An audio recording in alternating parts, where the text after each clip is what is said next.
அனைவருக்கும் வணக்கம். மீன ராசிக்காரர்களுக்கு பங்குனி மாதம் முடிவதற்குள் கிடைக்க போகும் பலன்கள் என்ன, இனி இதுதான் நடக்கும், தடுக்க முடியாது என்று சொல்லக்கூடிய வகையில் எந்தெந்த விஷயங்கள் அமைந்துள்ளன என்று ஆராய்ந்து பார்க்கும் போது இந்த மாதத்தின் துவக்கத்தில் சூரிய பயிற்சியும் செவ்வாய் பயிற்சியும் நடைபெறுகின்றன. செவ்வாய் விரயஸ்தானத்தில் நுழைவது வரவேற்கத்தக்க ஒரு அமைப்பு இல்லை. அதேபோன்று சூரியன் ஜென்ம ராசிக்குள் நுழைவதும் வரவேற்கத்தக்க ஒரு அமைப்பாக பார்க்க முடியாது. கவனத்துடன் செயல்பட வேண்டும். அது மட்டுமல்லாது ஜென்ம ராசியில் சஞ்சரிக்கக்கூடிய புதன் மேலும் வலுவிழந்து வக்ரகதியில் திரும்புகிறார். இதனால் சில விஷயங்கள்ல மாறுதல் உண்டு. ஆனால் அதே சமயம் ராசியின் ராஜயோகாதிபதியான சுக்கிரன் ஜென்ம ராசியில் உச்சம் பெறுகிறாருங்க. நிச்சயமாக வலுவாக தனஸ்தானத்தில் வீற்றிருக்கக்கூடிய இந்த வேளையில் ஜென்ம ராசியில் உச்சம் பெறக்கூடிய சுக்கிரனின் அமைப்பு மீன ராசிக்காரர்களுக்கு அத்தனை விதமான பாதிப்புகளையும் விலக்கி நன்மை நிறைந்தவையாக மாற்றி கொடுக்க போகின்றன.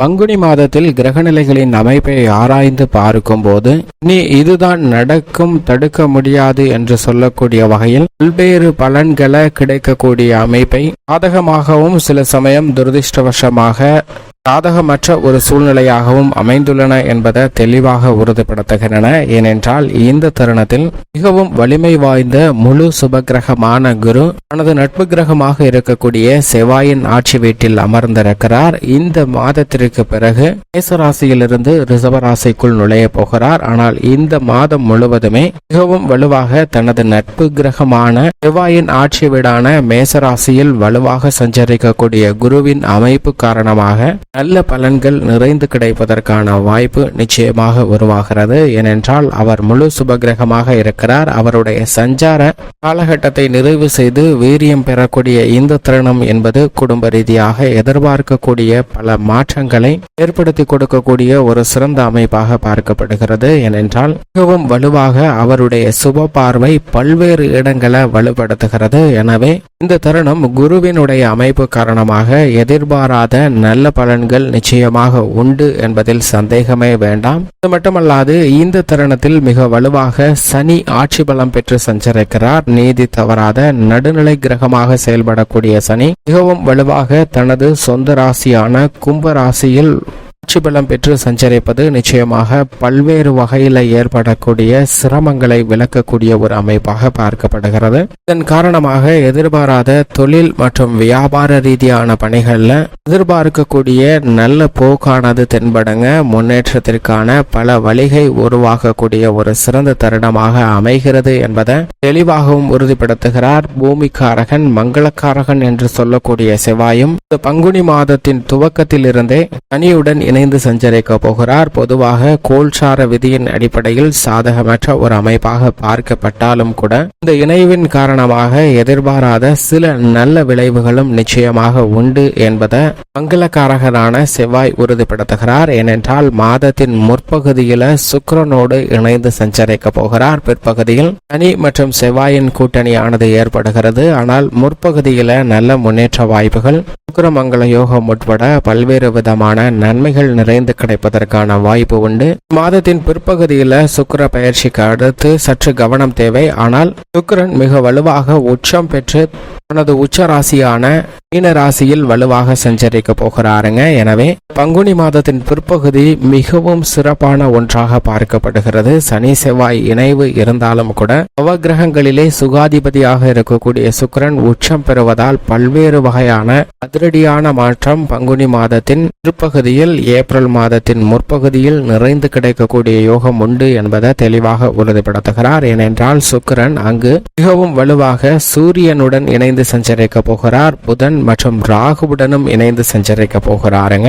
4 கிரகநிலைகள் குருவின் ஆட்சி வீடான மீன ராசியில் அமரக்கூடிய இந்த பங்குனி மாதம் பல்வேறு வகையான நன்மைகளை ஏற்படுத்தி கொடுக்கக்கூடிய ஒரு மாதமாக அமைய போகிறது. புதன் நீச்சம் பெற்று இருந்தாலும் கூட இந்த மாதத்தின் பிற்பகுதியில் அவர் மேலும் வலுவிழந்து வக்ரகதியில் திரும்புகிறார். இதனால் சில விஷயங்கள்ல உணர்ச்சி வசப்படுவதற்கான ஒரு சூழ்நிலை உருவாகலாம். புதனின் அமைப்பை பொறுத்த வரைக்கும் சற்று சாதகமற்ற ஒரு அமைப்பாக தான் பங்குனி மாதம் முழுவதுமே இருக்கிறது. இருந்தாலும் மற்ற கிரகநிலைகள் வலுவாக சஞ்சரிப்பதால் பல சிரமங்கள் தடைகள் விலகி நல்ல முன்னேற்றம் நிச்சயமாக உண்டு. ஏனென்றால் சூரியன், சுக்கிரன், புதன், ராகு போன்ற கிரகநிலைகள் ஒரே இடத்தில் அமர்ந்திருப்பதால் வேறு வகையான தோஷங்கள் நீங்கி நன்மை நிறைந்து கிடைப்பதற்கான வாய்ப்பு நிச்சயமாக உண்டு.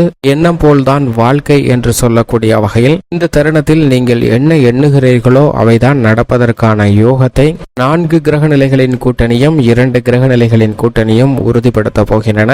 எனவே எதிர்மறையான சிந்தனைகள், கருத்துக்களை நிச்சயமாக விளக்க வேண்டும். உங்களுடைய வாழ்வில் நல்லதே நடக்காது, ஒரு கிரகம் கூட நல்லது செய்யாது என்று மனநிலையை நிச்சயமாக மாற்றிக்கொள்ள வேண்டுங்க. ஏனென்றால் சில கிரகநிலைகள் சாதகமற்றிருந்தாலும் சில கிரகநிலைகள் வலுவாக சஞ்சரிக்கும் போது நிச்சயமாக நல்ல பலன்கள் இந்த பங்குனி மாதத்தில் கிடைக்கும் என்பதில் சந்தேகமே வேண்டாம். அது மட்டுமல்லாது கன்னிராசியில் மிகவும் வலுவாக மோட்சக்காரகரான கேது சஞ்சரிக்கிறாருங்க. கேது நம்மளுடைய எண்ண ஓட்டங்களை கட்டுப்படுத்தக்கூடியவராகவும் சுப நிகழ்ச்சிக்கு வித்திடக்கூடியவராகவும் பார்க்கப்படுகிறார். அப்படிப்பட்டவர் வலுவாக தனது சமகிரகமாக இருக்கக்கூடிய புதனின் ஆட்சி வீடு, உச்ச வீடாக இருக்கக்கூடிய கன்னிராசியில் சஞ்சரிப்பதால் நிச்சயமாக பல்வேறு வகையில மனதில் தோன்றக்கூடிய எண்ணங்களை கட்டுப்படுத்துவதற்கான வாய்ப்பு நிச்சயமாக கிடைக்க இருக்கிறது. எனவே எதிர்காலத்தை பற்றிய அச்சம் நீங்கக்கூடிய வகையில் கேதுவின் அமைப்பு காரணமாக அதிரடியான மாற்றங்களை சந்திப்பதற்கான யோகம் உண்டு. சந்திரனை பொறுத்த வரைக்கும் அஷ்டமத்தில் சஞ்சரிக்கும் போது மட்டும் கவனம் தேவை. மற்ற தருணங்கள்ல நல்ல பலன்களை நிச்சயமாக பெற்று தருவாருங்க. இப்படி நவ கிரகங்களின் அமைப்பும் இந்த பங்குனி மாதத்தில் அமைந்திருக்க மிக சிறப்பாக ஏற்படக்கூடிய பயிற்சியாக பார்க்கப்படுவது செவ்வாய் பயிற்சி, சுக்கிர பயிற்சி, சூரிய பயிற்சி என அனைத்துமே மிகப்பெரிய அளவுல மாற்றத்தையும் அதே சமயம் புதன் வக்ரகதியில் திரும்புதல் உள்ளிட்ட சில சாதகமற்ற சூழ்நிலையும் நடைபெறுகிறது. இப்படி கிரகநிலைகளின் அமைப்பு இருந்தாலும் குடும்பம், உத்தியோகம், தொழில் என அனைத்திலும் ஏற்பட்ட மாறுதல்கள் கிடைக்கின்றன என்று பார்க்கும்போது மீனராசிக்காரர்களை பொறுத்தவரைக்கும் குடும்பஸ்தானத்தில் மிகவும் வலுவாக ராசியின் அதிபதியான குரு சஞ்சரிக்கிறார். இந்த மாதத்திற்கு பிறகு அவர் தைரியஸ்தானத்திற்குள் நுழைய இருக்கிறார். எனவே அதற்கு முன்னதாக இந்த 2ஆம் இடத்திற்குரிய பலனை, மனஸ்தானத்திற்குரிய பலனை நிறைந்து கொடுப்பாருங்க. குடும்ப வருமானம் உயரும், எதிர்காலத்தை பற்றிய அச்சம் நீங்கும், கணவன் மனைவிக்கிடையே ஒற்றுமை ஏற்படுங்க. குடும்பத்தில் சிறு சிறு கருத்து வேறுபாடுகள் ஏற்பட்டாலும் பெரிய அளவிற்கு பிளவோ விரிசலோ ஏற்படாமல் ஒற்றுமை பிறக்கக்கூடிய ஒரு தருணமாக ராசியின் அதிபதியான குரு உருவாக்கி கொடுக்கிறார். ஆனால் இந்த தருணத்தில் செவ்வாய் விரயத்தில் அமர்வதால் விவசாயம் சார்ந்த பணிகளில் சற்று அலைச்சல் அதிகரிப்பதற்கான ஒரு சூழ்நிலை உருவாகிறது. எனவே கவனமும் விழிப்புணர்வும் நிச்சயமாக மிக அதீதமாக தேவைப்படுகிறது. அது மட்டுமல்லாது எதை செய்தாலும் திட்டமிட்டு செய்ய வேண்டுங்க. ஏனென்றால் சனி செவ்வாயின் இணைவு என்பது நிச்சயமாக மீன ராசிக்காரர்களுக்கு விரயஸ்தானத்தில் இருப்பதால் எதிர்பாராத பல வீண் விரய செலவுகளை மேற்கொள்வதற்கான வாய்ப்பை உருவாக்கிவிடும். அது மட்டுமல்லாது உத்தியோக ரீதியாக அலைச்சல்களை அதிகமாக சந்திக்க வேண்டிய ஒரு சூழ்நிலை இருக்குங்க. பணிச்சுமை அதிகமாக இருக்கும். சற்று கூடுதல் கவனத்துடனும் விழிப்புணர்வுடனும் செயல்பட வேண்டும். தொழில்துறை, வியாபாரத்துறை சார்ந்த பணிகள்ல போட்டிகளும் பொறாமைகளும் அதீதமாக இருக்கும். உங்களுக்கான இடத்தை தக்க வைத்துக் கொள்வதற்கு சற்று கடினமாக உழைக்க வேண்டிய ஒரு தருணமாக தான் மீனராசிக்காரர்களுக்கு பார்க்கப்படுகிறது. ஆனால் இவை அனைத்திலும் மாறுபட்ட பலனை கலைத்துறை ரீதியான பணிகள் நிச்சயமாக பெறுவதற்கான யோகம் உண்டு. ஏனென்றால் ஜென்ம ராசியில் உச்சம் பெறுகிறார் சுக்கிரன்.